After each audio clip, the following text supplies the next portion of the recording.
Hello, hello, and welcome to the next installment in Elevate Coaching, a coaching series, a conversation series this Women's History Month that is inviting women coaches in conversation with yours truly, the Love Big Coach, as we consider possibilities and create new realities through the power of coaching. My name is Rosella Ide White, and I am the Love Big Coach. My singular focus is to nurture more life-giving and justice-seeking love in the world. I work with women individually, women who are navigating change, transition, and conflict. And I also coach organizations, specifically nonprofit organizations that are led and or founded by women, Black, Indigenous folks of color, and queer folks. I am so excited to have these conversations every Monday, Wednesday, and Friday of Women's History Month, as I get to invite friends and colleagues from a variety of niches and areas of interest in the coaching world into conversation. Today, I am so excited to welcome my dear friend, Shannon Casson, who is the founder and chief possibility officer of the Desert Dose. Shannon and I met in the Alt MBA, a program that was developed by Seth Godin, and I think we went through it. What was it? January of 2022? Yeah. It's been a year. Last year. And I was totally blown away by not only her business and her business model, but the work that she's doing. So welcome, Shannon. Well, thanks, Rosella. It's so good to see you. And it's just such an honor and privilege to join you in this conversation. I just love the name of your Elevate series, and what a great way to honor Women's History Month. And it's so good to connect with you after the Alt MBA and see where we're at a year plus later. I'm really excited about our conversation today because you're bringing a very different angle of vision, and the work that you do, I think, is really powerful. And I'm excited to do one of your adventure retreats coming up later this year. But can we just begin by talking a little bit about the Desert Dose, what it is? Tell us about this adventure company and what you do as it relates to women and the outdoors. Yeah, it's a big question. I'll be as concise as I can. But really, the Desert Dose is rooted in community, and I founded the Desert Dose to basically create a space and a pathway for women to become the best version of themselves. And how we do that is through our retreats, and we have bike retreats and adventure retreats, and they're grounded in experiential education with my background in education. And it's something that I feel coming out of COVID, coming out of, the world's changed, of connecting women and finding those spaces to do that. And really, if I think about what the Desert Dose, if I can go in a little bit deeper dive, is, yes, the why. Like, I really truly imagine our world is going to be a better place when more women believe in themselves and are really thriving. And that's kind of that's my why. And how is using experiential education to move women through this pathway and this experience. And ultimately, the outcome is in order to thrive, you're learning a new skill. So you have this adventure or challenge, whether it's a bicycle, whether it's hiking, whether it's sup or yoga, and with that, we're pairing mindset, because reframing limiting beliefs is so important. Yes. So it's adventure challenge where you step out of your comfort zone, and there's a little bit of uncertainty, a little bit of risk sprinkled in there. And then we pair with the mindset, because that those two are essential, the mind and the body.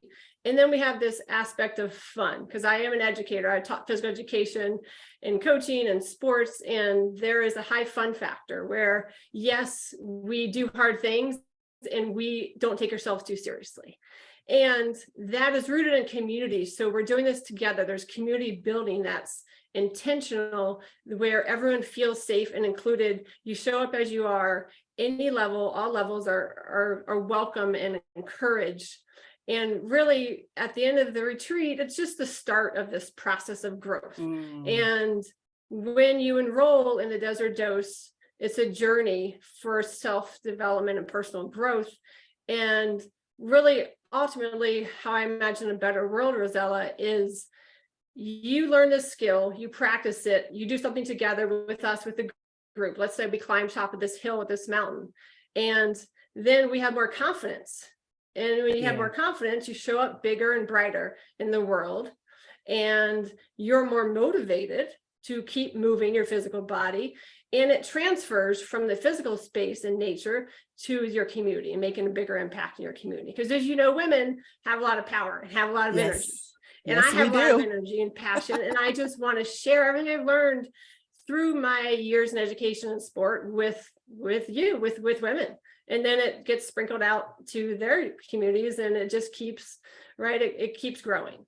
Yes. No, I love everything you just said. And there's so many questions and like both comments I have about this, right? So you say that your retreats are from anyone from beginners to people who are experts, right? Or really good at what they do. And I have seen video footage of you riding a mountain bike down the side of, I assume it's a mountain. It's a very big rock formation and you're riding down it. And I'm thinking, oh my gosh. So how does someone who has never really been an adventure enthusiast, been an outdoor person, but has like some interest. Like I love nature. I love the outdoors. I actually love biking, both spin and like just biking around. Like I love riding my bike, but how do I get from that to coming on a retreat with you?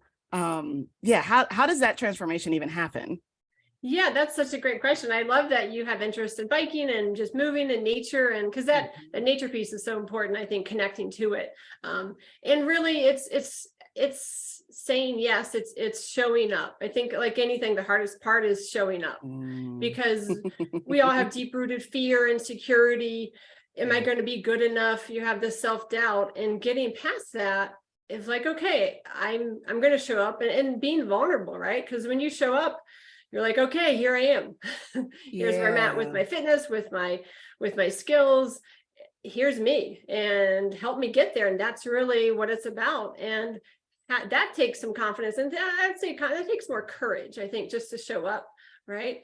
And I think realizing it's a process. So there's never, for me, like, I think that's why I love adventuring, because it's a journey. Like I'm never going to arrive, right? Like take, for example, the sport of mountain biking. I'm never going to be like, oh, that's the best I'm going to get. Great. I don't ever have to practice or work or anything. That's just never going to happen. Or running or adventuring, hiking, whether it's learning to ski or snowboard, you name it, or sup, or work on yoga practice. So it's basically just embracing that beginner mindset. And in beginner mindset, even if you're more advanced in your journey, of just being open and receptive to learning, and embracing the struggle as being open to it. And it's like, for me, I love beginning and learning like things. And I love, the failure, unfortunately, gets kind of in our society, gets this negative connotation. And as an educator, like I think of like learning and our brain and neuroscience and all this, failure is how we learn, literally. Like on my bike, I will go out and practice something. I don't know how many times. And then maybe next season I'll get it. And it didn't happen overnight. So just that deliberate practice and putting time in, whether it's hiking, whether it's, getting on your bike. So just feeling, if you haven't been on your bike for a while, just feeling comfortable. How do the gears work? Is it the right seat height? Where should I look? How do I shift the gears? How do I brake? How do I dismount? Like all those are skills. And it's something that we all learned. Some of us might have been a long time ago, and coming back to that, and finding joy in the process, and knowing that you're not alone. Result, like, so if you're out there, you're gonna laugh, like, we're gonna make mistakes, but again, mistakes are a good thing. It's like means you're connecting the neurons and linking those pathways in the brain, and that's like, oh, aha, light bulb moment's gonna come on, and you're gonna laugh, and we're gonna cheer you on. I think that's a special thing too about showing up is, women, we support each other. Like we're cheerleaders, we find just as much joy. I find more joy in seeing you do something that maybe you didn't think was possible, because that just like makes me fired up. I'm like, yes, because you can, because I believe so much in the power of women, like, and showing up and being strong in your physical body, and realizing like, yes, you can do hard things, and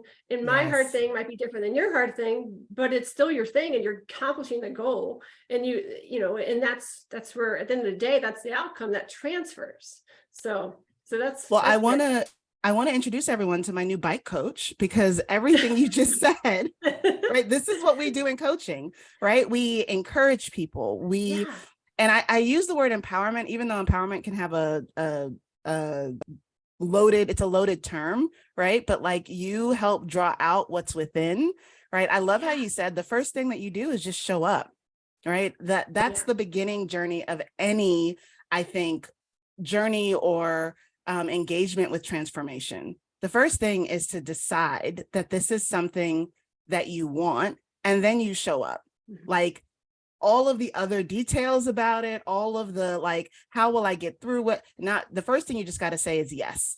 All right. Say yes to the yeah, invitation to transformation. Yes to the invitation to trying something new. Yes to the reality that it requires practice. And I love how you talk about failure, because one of the things that I always say is that it's never a failure, it's always a lesson.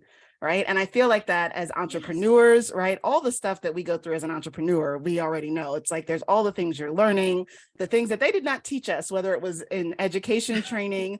And for me, it was religion and theology training. Like, we didn't learn how to do this stuff, but we said yes to something. And then we got the support and we kept showing up, and then you practice, right? And the other piece about doing this in community, I am a huge fan of community learning and education, because you get reflected back to you sometimes the things that you don't see about yes, yourself, but you also get that real time encouragement and support, and this recognition that you can do anything, right? We can do anything, and it yes, just requires, yes, again, the willingness, the courage. I like how you switched out confidence for courage, because a lot of times I'm not confident when I'm doing something new. Like, I really struggle because I'm a recovering perfectionist, and me I too. really want to get everything right. Right. And then it's like, right, Rosella, we're deconstructing what is right, what is wrong, all of that. Mhm. None of that exists. Right. It just is. And so just to say yes to the journey. And you're actually, I mean, you're a yoga teacher, so you're an educator writ large. And it's funny because I think all of the women that I've interviewed so far have a background in education in some way, shape, or form. So I think that's Interesting. interesting when we think about those of us who have moved from an education space into coaching, because so much there's an overlap, right, of encouragement, of supporting. But as you think about this work that you do, like, you're a yoga teacher, you have said SUP a few times, and that stand up paddleboard. Is that right? Yeah, so this our Okay. adventure retreats include, like, I like land and water, like just that really connecting with nature in different ways. From appreciate it's being in nature, we don't always make enough time to, and I think it's so powerful Mhm. to be connected with a community while you're moving your body in nature is pretty powerful. It's pretty It spiritual is. and It transformational. is. And then reflecting on that process is really important too. And I just think of, I think of hearing you've talked with other women who are educators. And I think of, with my background in physical education and health and wellness education, adventure and experiential education and coaching, I think of, like, I've been a lifelong learner out of Mhm. necessity, meaning, like, when I'm teaching students, like, I had to learn meaning I got to, it was a privilege, but I got to learn how to skateboard in my, 30s. When I was Mhm. teaching, I had got to learn how to ski to teach students how to ski when I lived, in the mountains. And, Wow. and I think of, truly, like, if I can learn how to skateboard as an adult or ski, you can certainly get back on your bike, or you can certainly hike the top of that mountain, or you could sup down the river, or try sup yoga. I mean, right? Like, it's, Oh. and I think it's what I love about teaching is I have to show up for my students, whether they were, when I was teaching physical, whether it was they're 12 years old or you're 60 years old, I show up and realize and show you, like, I'm vulnerable. I'm not excellent at everything at all. And I'm Yeah. I'm growing, and it's okay not to be that perfectionist, and it's just doing it. And It's I just just think doing it. there's so much for me, like, Roselle, there's so much you can learn. And I think just, like, enhance the quality of your life through being strong in your physical body. And that also takes Mm. being strong in your mind and have a healthy mindset, so that reframing limiting belief start, so many times I'm sure you've heard as a coach, someone shows up and you ask them questions and the first response is, I can't. And it Yes. just close that Yes. door. So I start with language of, like, well, how about not yet? And I'll say not yet on something it might be not yet for decades or ever, but just to say Right. not yet, you stand differently. And whether you're looking at the trail or you're looking at something in your personal life, you're like, okay, it just raises that awareness and it flips the switch, kind of opens that door a little bit and gives you permission to say, like, maybe that possibility piece, right? Like, think of, okay, instead of I can't, that just shut the door. Not yet means maybe someday. And then what I think is so powerful at our retreats, Rosella, is in just creating community is, if I see you hike up that hill or get on your paddleboard or sup yoga and I fall off and I get back on because I lost my balance, it gives me confidence and permission to be like, I don't have to be perfect, I just have to try. And I think that's really important, because we can put so much pressure on ourselves to be this perfect person, and that's just not even possible, right? It's not possible. It's a construct. It's all of those things. Yeah. And you talked a little bit about limiting beliefs. I'm curious, based on the work that you do, what are some of the key limiting beliefs that come up with women? And I recognize that this translates probably outside of just adventure and outdoor experiential learning, but what are the themes that you're noticing in the limiting beliefs that you're coaching around while you're on the bike or while you're on an adventure retreat that you were noticing that are themes that you're seeing in women's lives? Well, it's interesting. A lot of women showed up last year. They shared, we talked about the mindset. We talk about just your language and your self-talk and your awareness, moving from I can't to not yet, it's possible. And I like to use the word, like, especially around movement, of, I have to go to the gym, I have to move. How about I get to? It's a gift. Like, our bodies, like, to keep our bodies healthy, like, it's a gift. Like, your bodies have gotten you this far in life. Like, they're pretty powerful. So I think raise that awareness. And a lot of women said,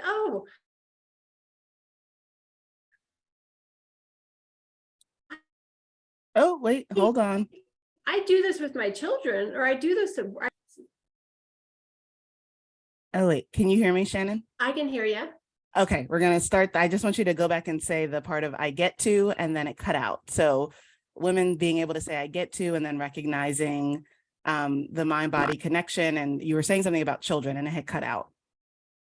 Yeah, so I think a lot of women, the feedback I received was, and the aha moments were, women acknowledge, like, I'm teaching this to my children, or I apply this in my leadership role at work, and yet I'm not doing this out with my physical body in exercise or movement or adventure or biking. And I've just I've decided I'm older now, I don't take risks. And I'm like, whoa, let's unpack that, because age is yes, there's things that happen in aging, and navigating that, right, and accepting risk, and I always think it's uncertainty, right, of the outcome. That's part of the whole point of the Desert Dose, really, is accepting that you're embracing this journey and this adventure and challenge, and you don't know ultimately the outcome. It's a process, and I think it is a process that definitely transfers to everything, off, to real life, to life outside of, that experience in nature. Well, and speaking of age, are there age limitations for what you do? No, I mean, I have women last year in their 60s, and I think some signed up this.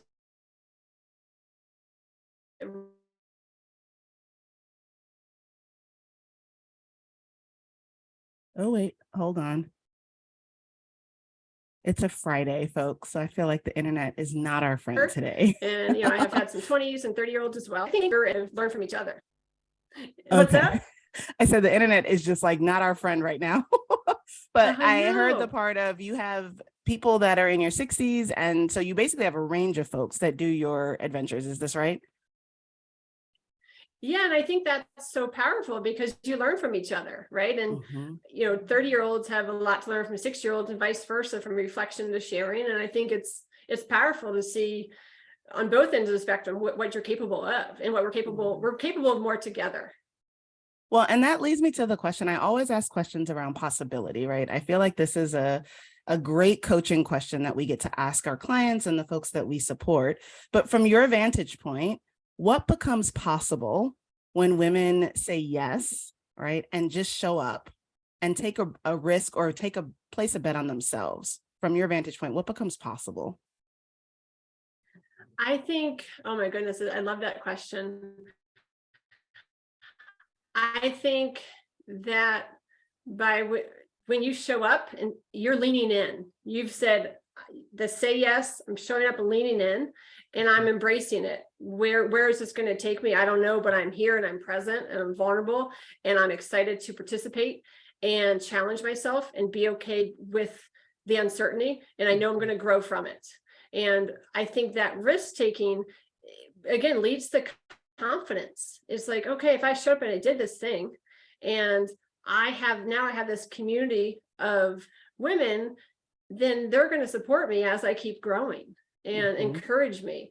And it gives you permission. I think the other piece, Rosella, I think about is women often, our society kind of girls into us of self-care. You don't have time for self-care. We're women, we're so busy taking care of others that sometimes we neglect ourselves, and it can be perceived as selfish. And I think self-care is the last thing from being selfish, because when you invest in yourself and show up at a retreat, and we have asked you to do some prep work pre-retreat to get in that mindset when you arrive. And then after the retreats, we have Success Sisters. So we have support to ongoing for at least 6 weeks after you attend the retreat. So whatever goals, whatever you're working on, you're not alone. And we had a group text thread, we had some, et cetera, that women would just share videos or fun messages of what they're doing. It would just be this, like, everyone's cheering for you. Like, you realize, like, you have your village who are cheering for you. And I think as an educator, we're all about, as children, it takes the village to raise a child. And I think it takes a village to keep women strong and growing. And that's really what this is about. So showing up and realizing that you're the light, by you saying yes and enrolling, the possibilities, like, kind of, that goes back to that saying, like, you're light, you have a big bright light, and when you shine it, it gives other women permission to shine theirs. Right, kind of like you and I going out to be entrepreneurs and starting our own business is exhilarating and terrifying and humbling, and oh my goodness, but doing that gives other women permission to be like, she did it, I can do it, maybe I can do it. Yep, absolutely. And helping each other grow. Yeah. Well, and I love how you talked about the self-care piece of this. I literally was, I came in to teach a class last night for some graduate social work students. And we were talking about burnout, compassion, fatigue, all of that. But I talk about self-care, self-love, and self-centeredness. And so I say that to be self-centered is like the base. That's our orientation. And I say being grounded and centered in oneself, because there's so much baggage, again, with being selfish. And as women, if you're caring for yourself, then you must not be caring for someone else. And that says something about you. But I talk about the need for us to be grounded and centered in our being and in the awareness of what we need, right? We talk about the quadrants of care. So mentally, physically, emotionally, and spiritually. What is it that I need for this being, this body, my personhood to flourish and thrive? And it's a shift, because it leads me from being other-centered to self-centered, because I think that so many of us are conditioned to be other-centered. So when I become self-centered, I get to deepen my relationship with self. And I love what you're doing in it being in nature, because I believe that nature, the outdoors, are the ultimate grounding environment, right? To get reconnected to what matters most. And then I say that, like, self-love grows out of our being self-centered, like our self-centering. And that's our embodied way of kind of showing up. And that I talk about love as that force that creates and liberates and sustains, but we're able to learn more about ourselves and how we love self and others kind of in that space. And then I say self-care are the activities we do, right? It's like the cherry on top, but it kind of flows from this self-centeredness, self-love, self-care. And I think that your retreats and what you're providing provides all of that. With this coaching framework, this way of engaging reflection and questions and community that literally leads to transformation. Like, I'm really excited about this, and I keep going back and forth. Do I want to try a bike retreat, or do I want to do an adventure retreat? Bike, adventure. So I have to decide soon. You do both at some point. Well, at some point, right? Like, yes. Yeah. Not yet, and at some point. Yeah. Well, and I think I'm also thinking about what scares me most. And I think that's what I need to do, because that's kind of how I live my life in this season. of like, if there's something that really brings up fear and anxiety, and it's a good thing, like, right, I'm not talking about like negative or harmful things, but like, this is a good thing. So if I feel afraid of it, then that's an invitation for me to actually lean in and say yes to it, because I know, because life and experiences have shown me that there's freedom, there's liberation, there's healing, and there's transformation on the other side of saying yes to that thing that scares me or terrifies me. Yeah, and it's that curiosity too, and fear, realizing like, and just everything you said. And I think of, your coaching, like you said, it's grounded in self-love, and there's no better way to start with connecting with nature, because it does ground you, and why you feel strong and powerful. You realize you are just a small part of the bigger universe. And then reflecting with women, all of that, I think it's and I've been really excited seeing the affirmation that, okay, this concept is working, because women are re-enrolling. We're having a reconnect retreat in a couple of weeks, and from the women from last year. And I'm working on the pre-retreat questionnaire, and they're just so excited to show up. And I think they're just as excited to work on their bike skills as they even more excited just to see each other. And some of them have connected with each other in the past year, and done some things together and stayed in touch. And I just think it's so powerful to know you have these people cheering, you have other women cheering for you. And I think of, it's just a beautiful thing. And ultimately, the other piece I wanted to share is, the desert dose, the dose is an acronym, because I really feel like the community building, the mindset, the joy, the fun, with reflection, connection, and nature is really about your well-being. And the dose is an acronym for the 4 happy brain chemicals, for dopamine, oxytocin, serotonin, and endorphins. And this is, of course, the educator in me, right? Like, I don't have to dive in deep, I love that. And I don't think I knew that. Ultimately, and that, I think, is like, that's something like we as humans, as on a very basic human level, like Maslow's hierarchy needs, we need that to have for mental wellness, for well-being. And that's really how I set up our retreats, so you get your dose of like, and dose it is a fun term, and it's also rooted in like research and brain science and neuroscience, I should say. So it's a fun, like, it's when that name came to me, I was like, yes, this is what I want to do, and this is how I want to do it. So it's been a fun journey that way. I love this. And we've talked about this briefly offline, or off of these conversations, but we've talked about also diversity and inclusivity in these. So could you talk a little bit about what you've been doing and how you're also looking to expand, right, the who comes on your retreats? Because I think that's important for folks to know as well. Yes, I'm definitely working on that actively, and have some advocates. And I think it's, I'm working on partnering with some local community organizations that they empower girls. But because I think it's that full circle, right? Women, girls, strong girls, strong women, and confident women, and change the world and impact positively.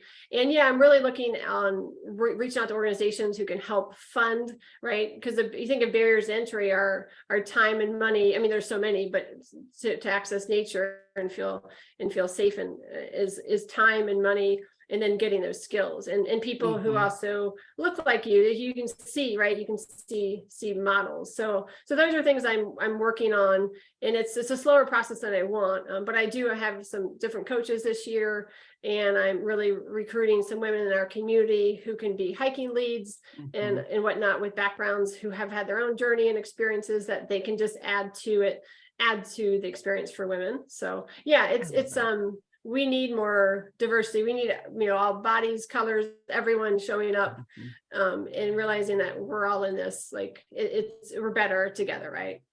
Absolutely. Well, Shannon, let folks know, how can we be in touch with you, and what do you have coming up? Right? What should people know?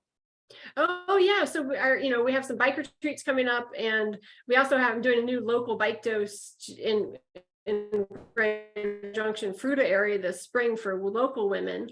And our adventure retreat is coming up in May, so that those are spots open in that. And we have stuff on the radar for fall as well. And we're also expanding to a girls' dose this summer, So that's, yeah. So I think the best way, we have a few spots in our bike retreats left for spring and fall. If you're type A planner, fall spots are still open. And in May, the adventure retreat in May, I think, put that on the radar. And I think, if you go to I think the best thing is go to our website, thedesertdose.com, and sign up for a newsletter. You get lots of, I have a blog. I'm really work on self-talk and other just, good, kind of community oriented and just relevant events and concepts that I help to share and inspire. So I think sign up for the newsletter is a great step. That way you keep in the know. Yeah, for sure. For sure. Well, I am so grateful to know you, to continue to be in relationship with you. And I'm looking forward. And y'all who follow me, you'll see pictures and video, I'm sure, of me outdoors, hopefully not crying, but showing up, saying yes to the Tears are the okay. adventure. Tears happen. It's part of growing, right? You have a moment. It's all right. You shake it And off. I'm known for my moments. I have tons of moments. The tears just come. So I'm really looking forward to that. And yes, please make sure to connect with Shannon, to connect with the Desert Dose, to share this conversation. And please also, first, well, thank you for joining me today, Shannon. And I have truly enjoyed this. And all of your retreats happen in Colorado. Is that correct? Yes. Yeah. Okay. Right now we're definitely Colorado based. And I just think right back at you, Rosella. It's so good to connect with you. And I love what you're doing. I still need to read your book. It's on my list. I love the word revolutionary because it's perfect. And I just love what you're doing. And I appreciate the privilege of coming on and getting have this opportunity to chat.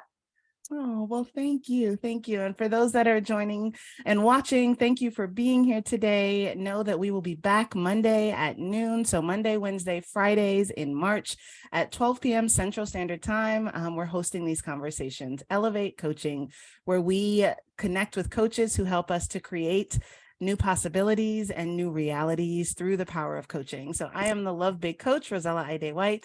Thank you so much for being with us today.